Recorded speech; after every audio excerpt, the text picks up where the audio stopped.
Hello, everyone. My name is Leigh Landy, and I just want to share what a pleasure and an honor it is to be part of this year's Bode Electrons 2022 festival. And what a shame that it has to be online. Many thanks to Theo Herbst, or Theo Herbst, as I would normally pronounce his name.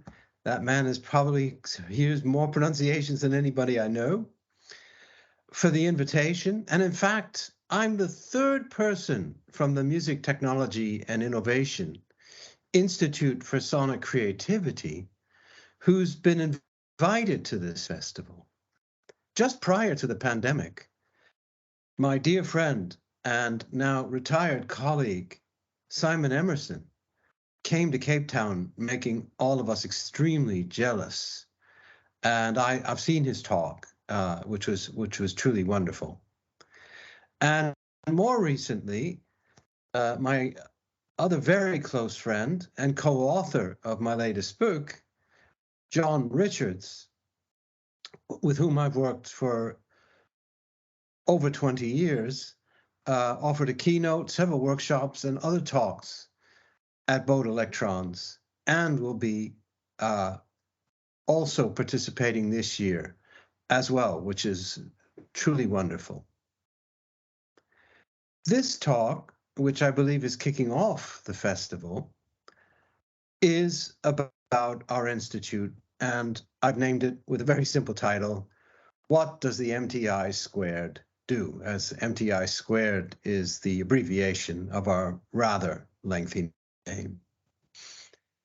And I believe the reason that this presentation was requested is that we're in the process, given our lengthy collaboration already, to investigate a collaborative agreement with the University of Cape Town, and in particular with the South African College of Music. It would be wonderful if we can tie the knot. The draft agreement is being looked at legal teams from both sides, and we're very much looking forward to getting it signed by both sides, at which point we will formalize the collaboration. As you will hear later on, we have many partnerships, but this is absolutely the first on the African continent, and we're all thrilled about the possibility, not least because of the exciting work that's going on there. So enough of the thanks, let's jump in. And in this talk, you're going to get an idea about our history, the breadth of work that we do, the kind of staff that we have, the kind of courses that we have, in particular, the kind of research students, so let's say postgraduate students that we have, and the kinds of things that they're up to, our events, our facilities, so that you get a sense of what we consider to be a very unique institute is up to. So to start, a very brief history. The MTI squared is at De Montfort University in Leicester in the United Kingdom. As a former colleague of mine used to say, if the place where you work isn't on the coast, most people don't know where you are. And Leicester is exactly an hour's train ride north of London. So it may be the navel of the United Kingdom, who knows? But that's where De Montfort University is to be found. And De Montfort, prior to having this name, used to be called Leicester Polytechnic, and it was that until 1992, when in Britain all the polytechnics morphed suddenly into universities. And Leicester Polytechnic was quite well known because its music department only did contemporary music. Gavin Bryars, a very well-known British composer, was heading it up, and a lot of very interesting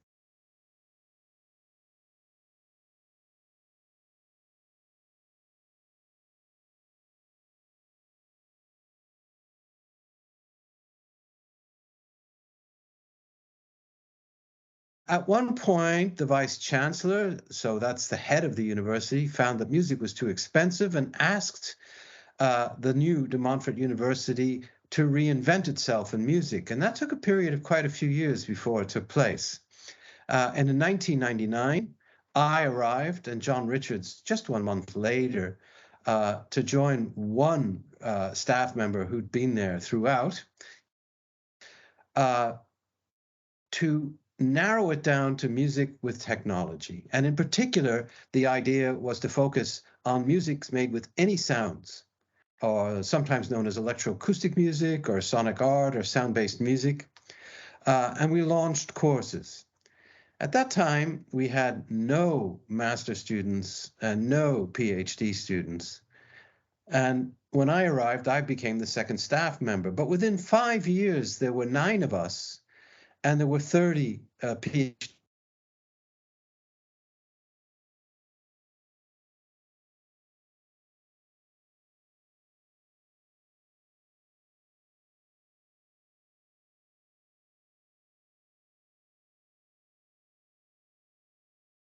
Partially due to the pandemic, but perhaps for other reasons as well, some very difficult financial issues. And of staff members over the summer, and some others, including myself, had to go part-time to make it financially more viable. So are we coming full circle? Are things going to change again? I don't know. But what I'd like to do in this talk is to tell you about what we do and what we're very proud of. So let's move on. In brief, we have 3 key foci: electroacoustic music composition, or sonic arts, as it's often called. In other words, the production of any type of music involving sounds beyond things that are known as notes. And we look at this term electroacoustic music or sonic arts in as open a manner as is humanly possible. You will see and hear during the talk that we really do like to be as eclectic as we possibly can, open to approaches, new technologies, new ways of going about performance and creativity, disseminating work, and so on and so forth. It's not a school of music in the sense of everybody works the same, everybody sounds the same. Nothing could be further from the truth. And following this talk, if the program remains the same, as we've had to pre-record these given current conditions, there will be a concert including music of a number of staff members, and hopefully that concert will help to demonstrate our eclecticism. But the best way to discover it is to go to the MTI's jukebox of student work, something I'll be talking about later on. So musical production is one of the 3 foci.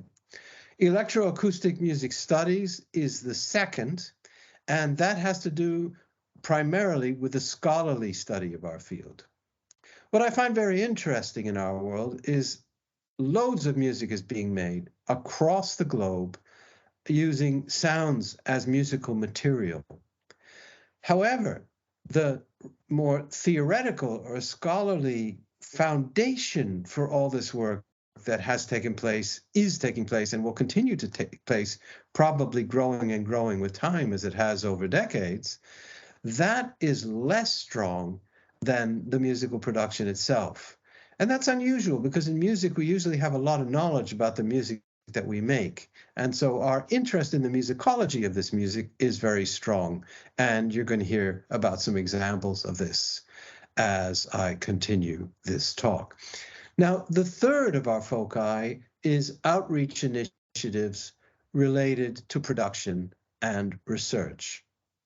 And the idea here is, for example, going into schools with young people, or addressing communities of people with various interests, introducing them to the appreciation of electroacoustic music or the opportunity to even make it.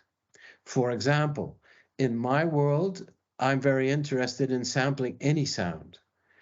And anybody who has any recording device, which could just be a mobile phone, can record sounds. chop them up into a sample that they want to use. And there are various kinds of software, one of which I'll speak of in a little while, with which you can compose, or if you want to use the normal term, remix the sounds. And that's something one can learn very easily in a relatively short amount of time. And what we're trying to do is to widen both participation and appreciation of this music. As I don't know exactly who is attending this festival and what your background may be, suffice to say, and I'll be discussing this in my keynote later on, that the public for electroacoustic music and the public for contemporary music in general, and by that I mean contemporary art music, especially its more experimental forms, is much smaller than it could be. And I've spent a great deal of my career, and many of my colleagues have bought into this notion of trying to make the marginalized forms of music more able to be communicated with the public and more interesting for people to make. In other words, why would I spend my whole career making this kind of music if there are very few people interested in it? Now, we have loads of students, and a lot of other institutions have loads of students, but sometimes you might find when you leave the campus gate, there are very few interested in what you do. And our interest is to hopefully catalyze greater interest and then, in time, greater participation in our world. So these are our three foci: production, scholarly research or musicology, and reaching out in education and community settings. Obviously, everything that follows is going to reflect this. So I'd like to spend a couple of minutes teasing this out a little bit, and we're going to look at this in greater depth in terms of our musical horizon as reflected by staff expertise. And again, there's going to be a concert where you can get a taste of this, and John Richard's participation, although sadly, he is no longer with us as part of the Institute, represents a significant part of our eclecticism with his DIY electronics that he calls dirty electronics. So just to give a few examples, we have developed a lot of DIY electronics and hacking, but we have more traditional varieties, such as acousmatic music, music that is heard and not seen, so it's on a fixed medium. And one tries sometimes to guess what the sound sources are of the music that you're hearing. Other, as I've said already, I make music with any sample I can find. One of my colleagues is a specialist in sound installations. In other words, installations that can be placed at specific sites or in galleries or virtually anywhere. And one of his interests, which is shared with most of us, is the idea of spatialization, which means that in our concert that we've had to reduce everything to stereo, and we suggest headphone listening so that you get some sense of the spatialization. The best way to hear this work is being there at a concert or situation, sound installation, or whatever it may be.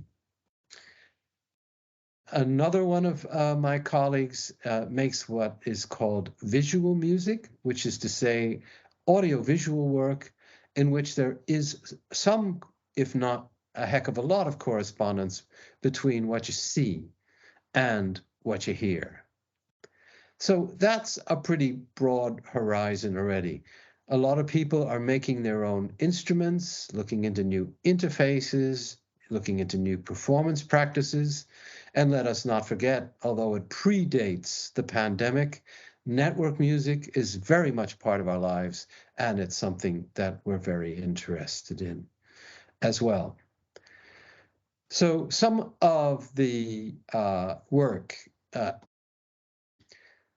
go across the staff and students, the investigation of making music with all sounds, new forms of spatialization, new forms of performance practices, as said, new instruments, new forms of collaboration, remark here is that certainly when I was a student in music, I was taught to be a composer, and that meant working on my own, creating pieces to be played by anyone, and that was the hierarchy.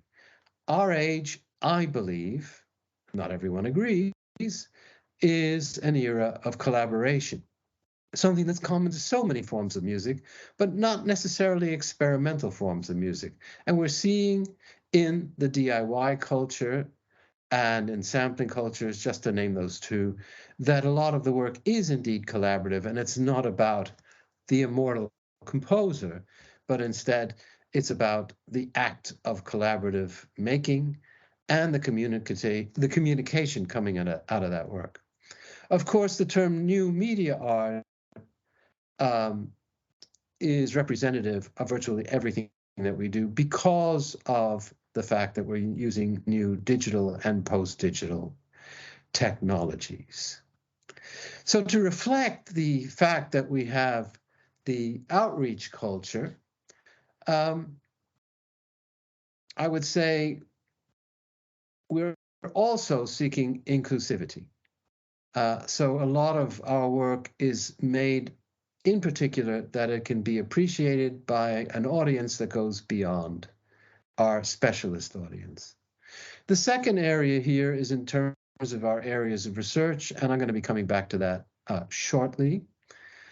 And I will equally come back to examples of our extensive outreach programs. And again, both are there to widen participation and appreciation. So how this fits into today's music culture and music technological developments. In my own talk, I am going to pose the question on which words in the term music technology should there be a capital letter or capital letters. Is it music technology? Is it music technology? Or is it music technology? The last one being the development of new approaches to music and new approaches to technology at the same time. How many people can actually really achieve that? At our institute, the emphasis is on the arts and humanities, which was clear in our key foci, because the arts is the production and the humanities is a scholarly study. And it's all supported by technology, which at times we develop because we need something new, which doesn't yet exist. So in our work, we make music with any sound as potential musical material. And there's an increasing amount of that in our society today. Think of, for example, sound design for film, for video, and for telly and the rest. For sound spatialization, first there was mono. Well, first there was live, then there was mono, then there was stereo, and then there were various forms of surround sound. And now we're going increasingly three-dimensional, for example, with Atmos in the cinema. But we've been doing 3D sound and electroacoustic music for decades. And it's something that we know about quite a lot. And a lot of our pieces are highly spatialized. New instruments, digital and post-digital, new performance practices. Again, I mentioned network music as an example of that, a new form. I mentioned media art. And yes, I come back to sampling and hacking cultures as John Richards is also featuring at the festival. We've recently written a book together that is being reviewed by a major publisher at the moment. That's called On the Music of Sounds and the Music of Things. The sounds representing sampling culture and the things representing hacking or DIY culture.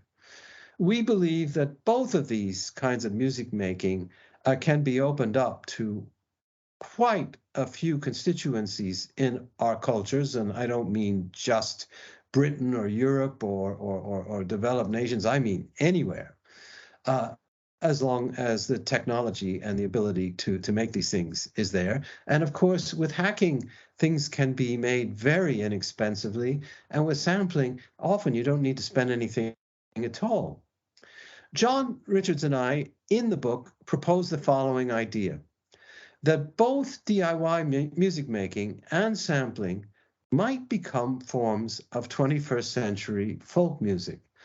And by this, we mean that it's not about celebrity culture. It's not necessarily about commercial culture, but it's about the joy of discovery, of innovating and collaborating together, or perhaps even working on your own, such as we used to have the bedroom musicians or the garage composers. It doesn't have to be collaborative, but a lot of it is, and that's something that we're seeking in our work and in our book. Even though this is a lengthy talk, I don't think, given the way that it's being presented, that spending a large percentage of the time on comprised sound examples is the best way to go. So there is the concert that follows, and there is the jukebox that I'm going to make its URL. And at the end, I'll show you a quick and easy way to get to it with a very short URL. So it's better to describe the breadth of what we're doing than to spend a lot of time hearing in stereo works that you actually normally need to be there. So I want to jump now and talk about some of the more scholarly things that we do. And you'll notice that a lot of the scholarly things that we do are equally related to this whole idea of outreach and widening interest and participation. In the early years of the MTI, I led a project, and a former PhD student of mine named Rob Wheel did his whole PhD on what was to become the Intention Reception Project. And our idea in this project was to investigate how many people who know nothing about electroacoustic music might be interested in knowing more about it. And so what we did was we carefully selected works of music in which all of its sound materials were identifiable, some of its sound materials were identifiable, or one or two sound materials were identifiable. In no cases did we choose works in which nothing was identifiable, because for inexperienced listeners, that tends to alienate unless they can latch on to something I called the something to hold on to factor in music. Rob and I and others across the globe, after this project gained traction, and I mean countries as diverse as Malaysia and New Zealand, used the methodology in this project to play more than one piece of music a number of times. The first time, just simply as is, and then asked participants in our research to fill in a questionnaire. What sounds did you hear? What do you think the piece might be about? What were your emotional reactions? And the first time they heard it, would you like to hear this piece again or something like it? Then we would introduce the title or a piece of information that would give them something to hold on to, play it again, and ask fewer questions of them.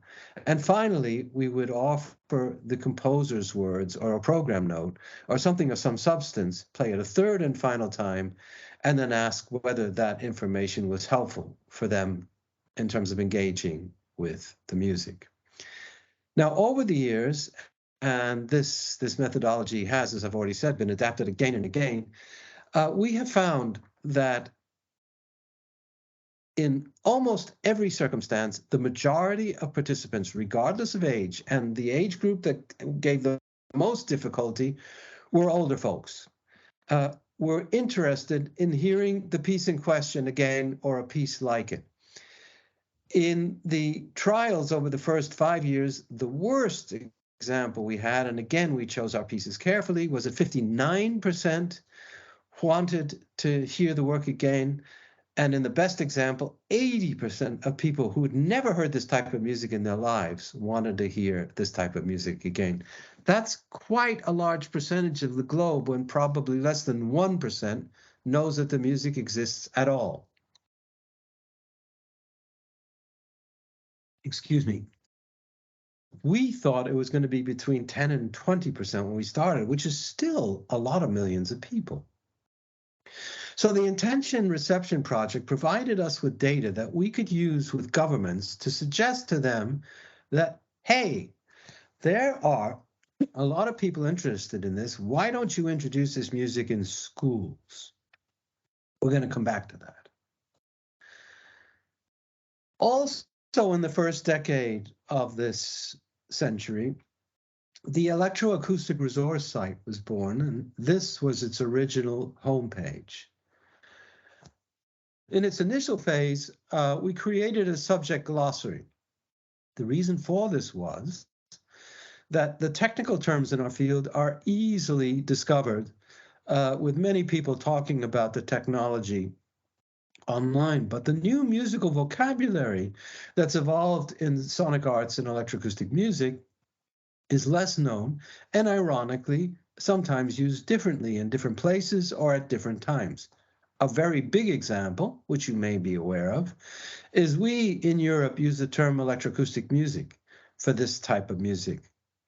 And we use the term electronic music where the sounds are generated synthetically. Canada uses the word electroacoustic music, but the United States virtually always uses electronic music, meaning the same. And so in our glossary, we have variable definitions when people are using the same term in different ways. There are over 500 terms on the EARS site. And at one point, we got extra funding, and you can see on the image that we structured the glossary into a bunch of keywords that is under the rubric index. It became multilingual, and therefore there's a thesaurus of terms across 5 languages. And in fact, there's a separate partial site in Mandarin that is Chinese. And then we added a bibliography of references up until the mid-noughties. So let's say up until 2006, very actively in the languages that we had. And at that point, we had about 3,500, 3,600 entries in the bibliography, keyworded with metadata, title, and bibliographic information and abstracts. Searchable. UNESCO discovered our site, and I was invited to see members of the UNESCO team in Paris a few times, lucky me, and they actually adopted the site and put some money in it as well, which was a great moment for me because they were interested in ears being better known in the developing world.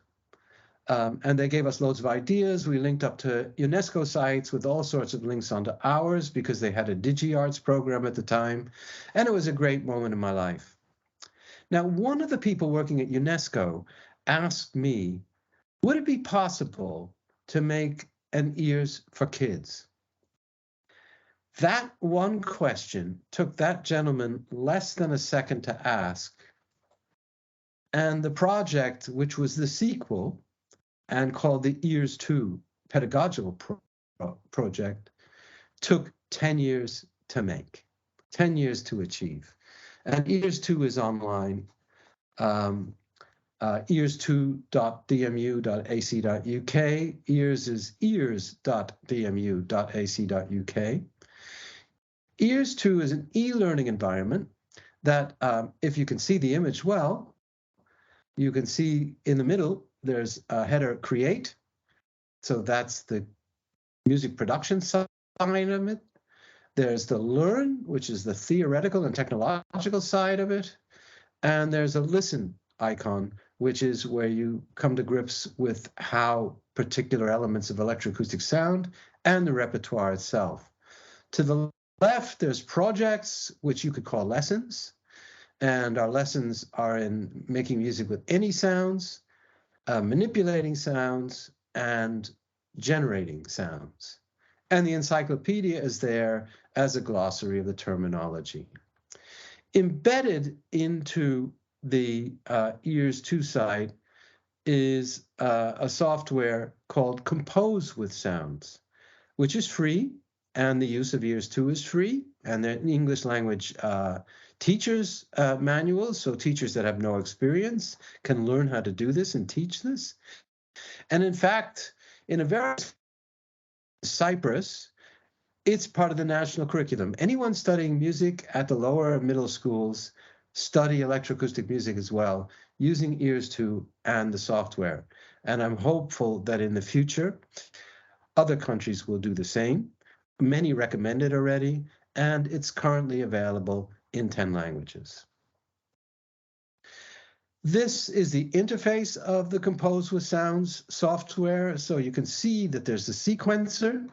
And because we're dealing with people that are, in general, inexperienced, for every sound or sample that they use, there's an image that goes with it so that they can easily identify what the sound is, drop it down onto the sequencer surface, and if they double-click the sample, then you get your choice of manipulation tools.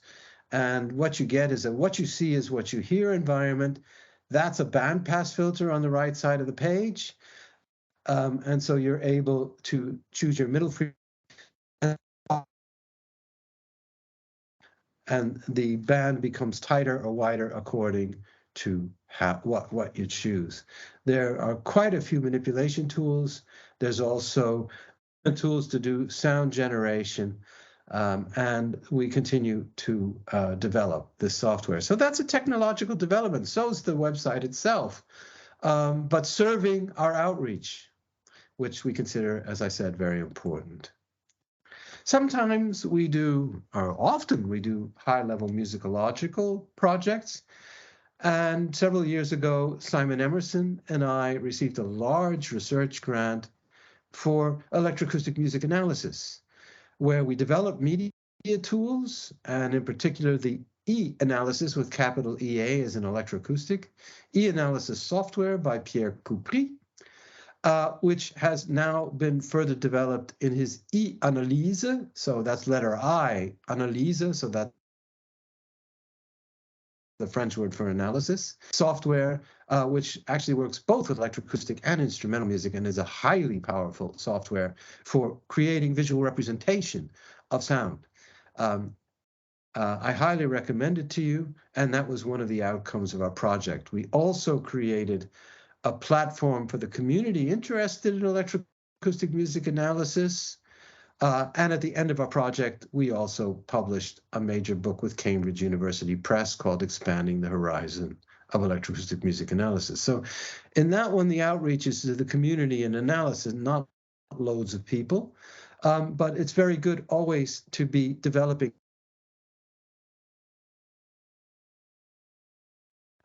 And I think these examples help to show that breadth. Just before the pandemic and into the initial months in 2020, we were part of the European Union's Creative Europe project called the Interfaces Project.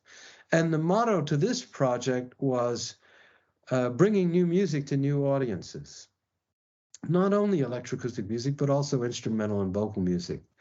It was run by the Onassis Cultural Center in Athens, IRCAM, which is the music department at the Pompidou Center in Paris, perhaps the biggest new music laboratory in all of Europe, and the ZKM, which is the Center for Arts and Technology and Media in Karlsruhe in Germany, which is a huge museum and probably the #1 digital arts venue in Europe. They were partners as well as we were, and some ensembles and another university. It was an honor to be part of that, and actually some of the money went to further developing Ears2 into its different languages and the Compose with Sounds. But we were part of 15 different actions, and that really underlines our interest in outreach. Moving on, as of this year, we've reduced the number of courses at undergraduate level as part of the economic savings that were instilled, and we have an arts and a science undergraduate program, Music Technology in the Arts, which aligns largely with our electroacoustic music focus. Music production is a little bit more general, so you are going to get your pop musicians coming in the studio and learning studio techniques in that one. This is also due to the fact that we moved from the arts faculty into a media school, and media obviously is looking for vocational courses, and that one is particularly vocational. We have a taught master's using our name, Music Technology and Innovation. Please note that there's a comma between the music and technology, as music is, at the end of the day, our focus. So that's where the capital M is. And we have research degrees in the arts and science for individuals who would like to do a more research-focused master's degree. And of course, we have the PhD, where the most of our research students are. Currently, about 20 of them, about 8 to 10 on the taught course, and a variable number, but a low number on the research degrees. PhD and research degrees can be done virtually. That is to say, you can stay in your home country as long as you can prove that you've got access to facilities where you can take these. I thought it would be interesting in terms of that eclecticism to talk about current and recent students and postdocs to show how different their interests are. And if you go onto our website, there is a research student section where you can see even more. Sam, or Samantha Topley, is a big Dirty Electronics fan, and during her master's got highly into embedding electronics into textiles that you can wear, or textile objects. And during her PhD, it all came together, and she started making a bunch of pom-poms, like those that are used by cheerleaders. These electronics are pressure sensitive. They can determine, what angle you have the pom-pom on, and tend to have noise elements in their chips, but they could also have samples. And she's won a bunch of prizes internationally for the innovation involved in the work that she's doing. She holds workshops with specialists, but also in any communities. She's done some with elderly ladies. She's done a bunch with kids. And she goes to a bunch of hackathons where this is one element of craft making and DIY making that is particularly innovative and unique, and we're very proud of her work. She'll be graduating in about a year's time. Amit Patel is a very interesting case. His family was from the South Indian minority that used to be based in Uganda, and I assume that many of you will know that Amin chased them out of the country. A number of them came to Britain, and we have a huge South Asian population in Leicester. Leicester was the first city in the UK where white people were a minority. And Amit went through the schools, went to a further education college, joined us for his undergraduate, did his master's and his PhD. And his PhD was called Creating Noise in the Asian Underground. DIY instruments, solo performances, collaborative performances, network performances. And now that he's gained his PhD, he has gained research funding that he's undertaking as a postdoc at Greenwich University in London, where he's looking at people doing electroacoustic or music technological innovation from developing countries, also involving the fact that a lot of female composers are not very well known, looking at the racial imbalance in our area, looking at the LGBTQ community, and coming up with some fantastic data, making the unknown better known. And I'm very, very proud of him as an alumnus of our university and the work that he's doing as an artist and as a researcher. David Holland came to us at his master's, got his PhD, and got even further funding. as a postdoc, developing resources for sound-based creativity in the creative economy. Dave has done a lot of work on ears to and compose with sounds after doing his PhD, and has created educational workshops for the older years of the primary education. So let's say 8 to 11-year-olds, introducing them to enhanced listening, to recording samples, to manipulating samples, and to composing, very much in the line of the work that we're doing, and very much in line with those examples that I shared with you. Francesc Martí is a Catalonian from Spain who came to us for his PhD doing new media art with pseudo-random number generators and granular synthesis techniques. Now that sounds like a typical capital T technology project, but in fact, his interest was using granulation with samples, image samples and sound samples, often samples taken from the television or the radio, and has made audiovisual works and audiovisual installations with TV recordings, some of which are hysterical, some are well weird, and most of which are spatialized. While he was a student, he had exhibitions in the Far East, in St. Petersburg, in Russia, in North America, and all around Europe. And he's just gotten a job in Xiamen in China. Highly innovative work. Yes, there's a lot of numbers in it. And so his PhD thesis is all about the technology as well, but aesthetically really, really engaging work and very different from the others, thus an audiovisual example. Virginie Viel also finished her PhD a couple of years ago. She's French and I believe is currently based in Athens. And the title of her project was Musical Form as Deployment of Gestural Energy in Acousmatic Music. So this is electroacoustic music with very deep roots in the musique concrète tradition of the GRM in Paris, which of course evolved, became acousmatic music, and is made throughout the globe. And she's done absolutely fantastic work, and in recent years has been very interested in nature recordings in her work. She's also a fine artist, and so the translation of visual art to sonic art is important to her work. Now, these students are doing really, really diverse work, and I hope you can agree. And that represents the eclecticism of what we're doing.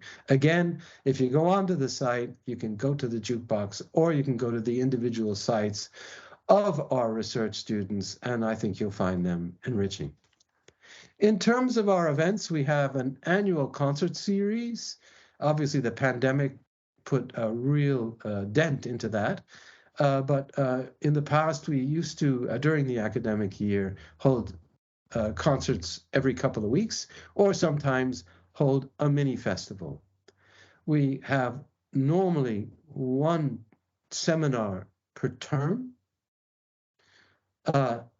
on a theme where students and visitors and staff and people from other areas can all come together that lasts a half a day or a day. Sorry, those are the symposia. The seminar series are from the postgraduates talking about their work, and we hold 2 to 3 days of them per year as well. So seminars and symposia. We regularly, but not at the same time slot, hold international conferences and festivals. So last November, the Electroacoustic Music Studies Network, which appears twice on this page, held its annual event, well, in this case, for the first time in 2 years, because the pandemic made that rather impossible last November. That was blended, so we had about 60% of the participants in Leicester, and the other 40% from New Zealand to Japan to South America and North America and within Europe. And in September, after the current festival, later in the month, we hold the second iteration of the Convergence Festival that's led by my colleague, John Young, which is mainly focused on sonic artwork, but also has instrumental concerts, takes place in various cultural venues in Leicester, and is a wonderful form of outreach because it's going into venues that have their own public. We've made a couple of recordings of our work, and a separate one has been made of postgraduate work, and one is on a small label throughout the years.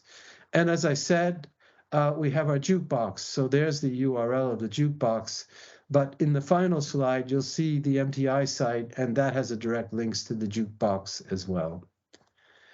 The Electroacoustic Music Studies Network is the subject association for the musicology of any kind of sonic art. I co-founded that with Marc Battier, who at the time was at the Sorbonne in Paris, and Daniel Teruggi, who at the time was the director of the Groupe de Recherche Musicale in Paris. Daniel has retired. Marc is an emeritus and working in Shenzhen University in China at the moment. And Pierre Coupry, who I mentioned before because of that visual software, is the third director of EMS. We tend to hold annual conferences. This year, it was to be held in China. And of course, they have a zero COVID policy, and nobody can go out and nobody can go in. So it'll probably be next year. And the journal Organized Sound, of which I'm editor, which is in its 27th year as we speak, is the main musicological journal in our field of electroacoustic music studies. There are, of course, other wonderful journals like Contemporary Music Journal, Computer Music Journal, and Leonardo, but this one is focused on that musicology, and I'm very proud to have led that journey over those 27 years. We have, as I said, loads of partners. This is just a selection. And you can see that there are two in East Asia that I mentioned here. The Central Conservatory of Music in Beijing, which is the #1 conservatoire in China, and the Tokyo University of the Arts. We work with UNTREF in Buenos Aires, in Argentina and South America, and Université de Montréal in Canada. There are loads of partners, prestigious, and there are equally cultural organizations. So the GRM in Paris, where this type of music started in 1948, Miso Music in Lisbon, Notam, which is the Norwegian National Studio, Tempo Reale in Italy, and the ZKM, which I've already mentioned. And as I said at the beginning, we are in progress of getting a collaborative document together with the University of Cape Town. I can't wait. And with the Center for Digital Music, which is abbreviated C4DM, at Queen Mary, University of London, which will ironically be our very first partner in our own country. They are symmetrically complementary to what we do. We are music and humanities, and they are technology leaning towards music. And so we're hopeful that we're going to do joint projects where they develop the technology and we develop the musicology, and together we create the musical production opportunities. That should be formalized during the coming academic year, which for us starts in September, October. I'm not going to spend much time on facilities, but essentially we have production facilities, and I'm sorry for the quality of the photos, but they were not made to be blown up. You can see loads of loudspeakers in our production studio, and we're about to install a 3D dome in there. And we have 2 or 3 such spaces, but we also have hack spaces. And on the right, you see a performance and audiovisual project in our black box space, which is acoustically very strong and seats up to 100 people. So in terms of future directions, as we're coming towards the end of this talk, we've had a difficult year. We've lost staff, including 2 very, very important staff members, and we're all in, this was just a month ago that this took place. So it's like we're holding a funeral because we can't believe that that's happened to us. And for those of us who have had to go part-time, there's a financial hit as well. But nonetheless, we are looking forward to expanding our horizons. And one of those expansions is looking at applications of artificial intelligence. Now, I realize that's a big bandwagon thing around the world. But if you remember the EARS project, we are just completing a bid in which we're going to use methods from AI to automate the finding of those bibliographic references and those keywords on the EARS site. It would also expand the number of languages it possesses. And if we optimize it, we won't have to spend a lot of time saying, oh, that's not relevant or that's not done very well. The algorithms will become intelligent. And so we'll have a dynamic EARS site, an application of AI. But we're also thinking of finding means of AI for introducing sonic creativity, such as live coding. One of our staff members is a live coding expert. I should have said that in the introduction. So you're seeing the code as it's being written, and the analog to that is how your performance is developing. So AI for network live performance is just an example of one of those strategies moving forward. Now we're under pressure to become increasingly vocational, and how that will impact an institute that really is interested in arts and humanities, time will tell. But hopefully the connection with the Center for Digital Music will make it more technological, and therefore maybe the pressure will come off. We shall see. It's been a fantastic journey since we got together in '99 and formed the original research group a year later.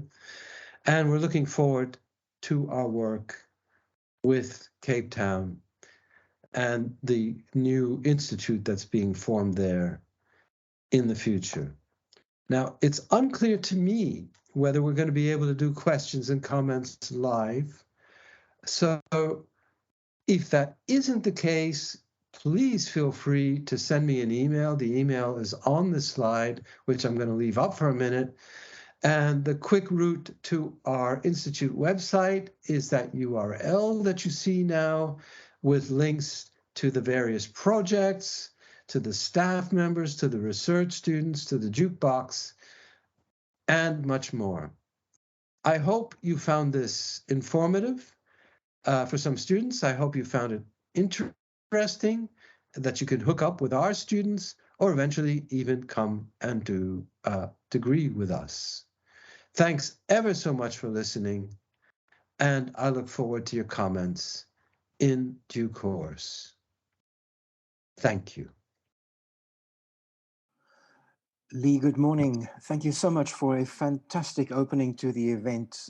It is appreciated, the amount of work that has gone into this, into the preparation, the manner in which you so beautifully laid out the lay of the land, so to speak, to us has been very, very impressive. Thank you so much for that.